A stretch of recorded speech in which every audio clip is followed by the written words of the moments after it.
So 3, 2, 1. Do it 3, 2, 1. 3, 2, 1, and action. Well, Hello. hello. Hi. Hello. Hello. Well, that's the end of January done. Shoop. Yeah. Gone. It might have dragged on for you guys, but it certainly didn't drag on for us. No, I didn't. You can tell it's the end of the month. I need a haircut. We both look knackered. So, January. What did we do? A lot. We did do a lot. We did do quite a lot. We were kind of hoping to sort of ease into the year, get a few things done, and then January proved to be our busiest January to date. Yeah. And just so you know, by the way, if you haven't already seen our posts, as of the 1st of February, we've actually been in this unit 8 years now. So we got the keys for here at New Barn 8 years ago on the 1st of February. So that's very exciting when you consider what we've done. Yeah, we've done quite a bit. We've done quite a bit. You know, we moved into an empty box and we've built the workshop, the reception, everything. So we've done a lot. Oh, and we got an MOT bay. You know, but yeah, we'll talk about that later. Yeah, absolutely. So yeah. So while we were trying to sort of make things a bit easier in January, we decided, and this was really important for us, we really wanted to go up to CCM motorcycles. However, they're in Bolton, so they're not down the road. So on the 10th of January, we took the day off. We asked our good friend to look after the boys for us, and we headed off at 5 o'clock in the morning, and we got up there sort of mid-morning-ish. Of course, at that point in January, the whole of the north of England was covered in snow. So as we literally got north of Birmingham, wasn't it really, the fields just became white. Obviously we didn't get it so much down here in the south, but up there completely white. So we've nicknamed Bolton Baltic. Yeah, Baltic, because it was Baltic. It was absolutely Baltic. Freezing. But it was great for us. We got to meet members of the team, didn't we, that we'd not met before. We had a full tour. They're in a sort of a fluid moment at the moment because they've done a big stock check and they've also moved everything around within. So we got to see all of their sort of changes, all of their stock and everything else. Yeah, but we got it was really important for us to meet people that we hadn't actually met in person, people that we'd only spoken to on the phone. So we've created more of those connections with the business, which is really important for us. So when we came back, we decided we'd build our own little showroom. We kind of toying with this for a little while. Obviously the MOT bay was always an awkward space because it takes just over half of a bay. Knowing what to do with the other side of it is always difficult because we needed to move the tyres out of the main workshop. So we've moved that to the back. Basically what we've done now is we've spun the tyre rack around and built a false wall. So it looks very similar to in here, to be honest. We've put a wood floor down and we've got enough room to display about 3 or 4 bikes comfortably, haven't we? Yeah, absolutely. So it just, I think it just adds a layer, doesn't it? It really does. And I mean, it's all about deception, obviously, because when we take photographs of in there now, it looks like it's a whole room, but obviously it's actually half of our MOT bay. And we'll talk more about what we're going to be doing with that space a little bit later. That also doubles up as the MOT viewing area, so not only can you look at me when you're having your bike MOT, you can also look at a CCM. Which is absolutely amazing. It's very cool. Yeah.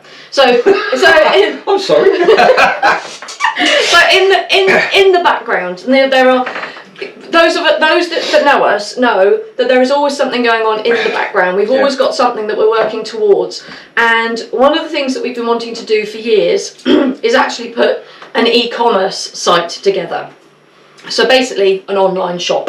Okay, so over the years we've talked about it, and last year, and this is where Daniel will come in, last year when we were at Kickback, we met a guy called Axel Juice. I think that's the correct way to pronounce his name. He makes electronic components for motorcycles. Not a problem with his products. His products are brilliant. The problem is not a lot of people know about him. He has been operating for the last probably 10 years in this country on custom bikes. A lot of Harleys and stuff have his components on. When we met him at Kickback, he heard me doing a spiel on the Motor Gadget stuff. He approached me and asked me if we'd like to be a distributor. We had a bit of a gentleman's agreement, shook hands, and there we go. We are now importing his products. So off the back of that, we needed the shop up and running, so we can supply directly to the customers. We can also supply directly to other businesses with his products. And our mission really is to try and promote his stuff a little bit more. We'll be doing some videos of each component, how each thing works, and really try and push that forward. Absolutely, yeah. So that's exciting, and obviously off the back of that, it means we have an online shop. Woohoo!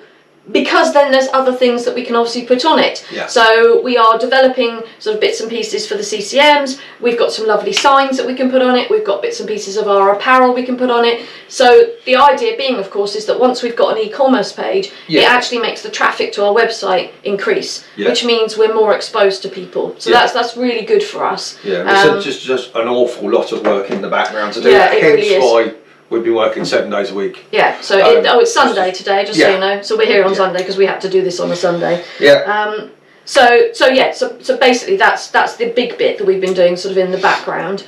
Now, one of the things, again, if you watch us on our socials, one of the things we're really keen for is training, staff training particularly. And those of you who know us well enough, you know we've got Oakley with us, and Oakley has been with us nearly 2.5 years. Yeah. So, Daniel?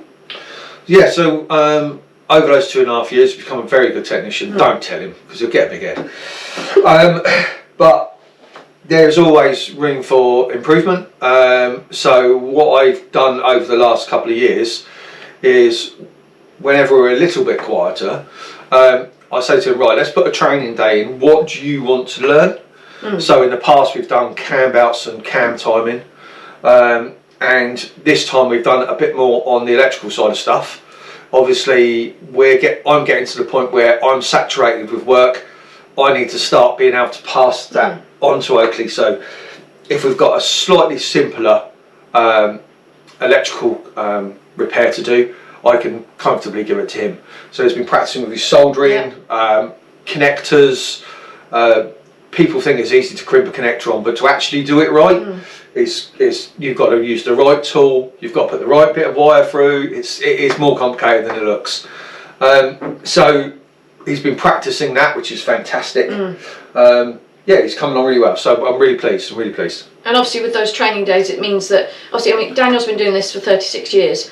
Not that old. I'm afraid you are. Oh. And so he's been doing it for 36 years, and at the end of the day, you know, we need to be passing that knowledge on to the next generation, and that's what we're doing with Oakley. And he is asking us for that. He's actively asking for that, which is fantastic. And then I went out on our trials bikes together the weekend, and then he showed me a thing or two, which was quite interesting. It was, well, yeah, he's a bit good on that trials bike. He really is.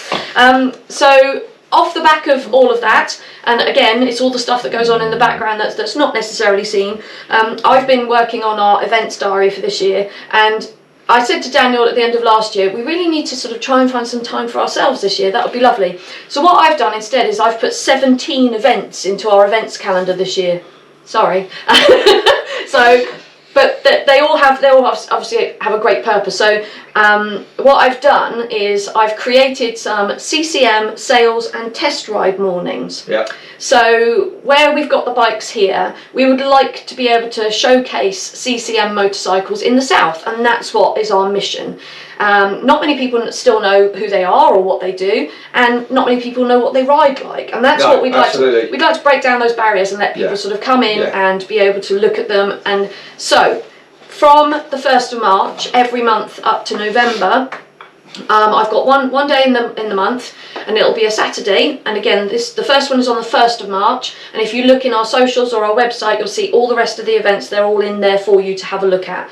The idea is that if you want a test ride, you book in advance. Okay, that's really key, and it is in the description for the event. You must book in advance, and when you come along, if you want a test ride, you've got to bring a driving licence, proof of NI, and fill out a little form for us, and then we'll just check that you're able to ride it. It'll be worth it, because we can go for a little spin. Absolutely. I'm going to Daniel's going to lead out a group. I know some little gnarly roads we can get round locally. Anybody that comes along, there's going to be free tea and coffee and biscuits as well, and it's just going to be a nice little sort of add-on social. So we've got that starting the 1st of March, and again, those will be every month up to November, weather permitting, obviously. On the 23rd of March, we've got our joint Mono Motorcycles and DJK Motorcycles Limited open day. We did one last year when we launched our MOT bay, and Danny went into units 1 and 2. We thought we'd make it an annual event. So we've got CCM Motorcycles, they're physically coming here with their demo bikes and opportunities for test rides. We've got Dunlop tyres. They're coming to us as well because we're a pro dealer. They're going to come along and they have a tyre matching option. They'll also have a few freebies. I'm sure they'll have a few freebies. They always do. They're really good. Are you listening, boys? So, Dunlop tyres, we've got food from Hunger Busters and Our Little Place as well. So we've got really good food coming in as well. Lots of yummy things. Barista coffee, cake, you name it. And so that's Sunday the 23rd of March, and that's 10 till 2. So that'll be a great day. Again, check our socials, check our website.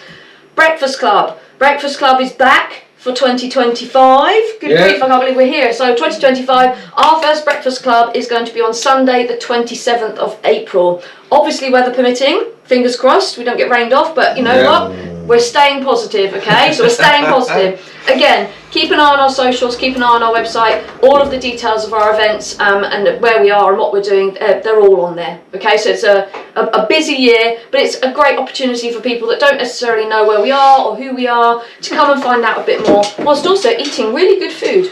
Bingo. Absolutely. And obviously, don't forget, the sooner you get your bike booked in, the more chance you've got of getting looked at before the summer. We can't stress that enough. If you are thinking, I haven't even looked at my bike over the winter, get it booked in now. You haven't actually got to do it now, but if you don't get it booked in the diary, if you get to the a nice weekend after Easter and you pull your bike out and it doesn't go or it needs a service, you could be looking at up to 6 weeks wait. Unfortunately, because we get that busy throughout the summer. It also means that we will be backing off on some of the other work. So the bits and pieces like electrical stuff, the recommissions, they're going to take a back step because there's only jobs, really, aren't they? Because there's only me and Oakley. We're expecting next year, or this year, to be busy. So we will be concentrating on service, tyres and MOTs throughout the summer months. Yeah, absolutely. And don't forget, as I say, that's at the end of the day, we do everything, but our core is obviously service, repair, MOTs and tyres, and we can offer all of those all the time. But as Daniel said, and I will reiterate, get those bookings in sooner rather than later. We have got quite a few people have already done that. I've got people that have booked in right out to June, okay? And it just means that they've got that date in the diary and they don't need to worry about it now. They know their bike is booked in. So just take what Daniel said and really sort of run with it. But anyway, we thought we'd just do a quickie, and we're going to do these every month. Just thought we'd give you a quick overview of what we've done, where we're going and what's going on in the background and everything else. You'll see what we do day to day on all the rest of the socials, but we just thought this is a little bit of insight what's going on behind the scenes. So have a great month. We'll see you at the end of February when I need another haircut.